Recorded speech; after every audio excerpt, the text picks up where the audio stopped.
Next question, అంతం కాని ఆవర్తనం చెందే దశాంశ 2.33 బార్ ఆన్ 33 యొక్క భిన్న రూపం.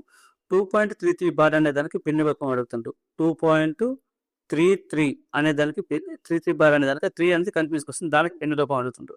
అయితే దీనికి జనరల్ మెథడ్ కంటే just division method better. Division అంటే మనం నార్మల్ ఉన్న నెంబర్స్ని మనం డివైడ్ చేసుకుంటాం. డివైడ్ చేసుకుంటే ఈజీగా వస్తుంది మనకు. అది ఫస్ట్ ఇక్కడ ఏమో 13/6 అనేది, ఇక్కడ నాకు ఫస్ట్ వచ్చేసి 13/6 ఉంది. అంటే ఇక్కడ నేను 6 నేను 13 డివైడ్ చేసుకోవాలి. 6 డివైడ్ చేసుకుంటే 6.62 జా 12 అవుతుంది. అంటే ఇక్కడ 1 వస్తుంది. ఇక్కడ పాయింట్ పెడితే ఇక్కడ నాకు 0 పెట్టుకోవచ్చు. 6 1 జా 6 అవుతుంది. నెక్స్ట్ ఏమో 4 వస్తుంది. ఇక్కడ నాకు ఆల్రెడీ 2.1 వచ్చింది, బట్ నాకు కావాల్సింది 2.33 కావాలి. అంటే ఇది ఆన్సర్ కాదు. నెక్స్ట్ ఇక్కడ 5 నేను 3తో డివైడ్ చేసుకుంటా. 5 నేను 3తో డివైడ్ చేసుకుంటా. 3తో డివైడ్ చేసుకుంటే 3 1 జా 3 అని వస్తుంది. ఇక్కడ నాకు ఆల్రెడీ 2.33 కావాలంటే ఇక్కడ నాకు డైరెక్ట్ 1 వచ్చింది. సో ఇది కూడా కరెక్ట్ ఆన్సర్ కాదు. నెక్స్ట్ 3తో చేస్తే 7ని 3తో చేసుకుంటా. 3తో చేస్తే 3 2 జా 6 అవుతుంది. 3 2 6 అంటే 7/6 అంటే 1 అవుతుంది. ఇక్కడ పాయింట్ పెట్టుకుంటా. అంటే ఇక్కడ నాకు 0 వచ్చేస్తుంది. 3 3 జా 9 అవుతుంది.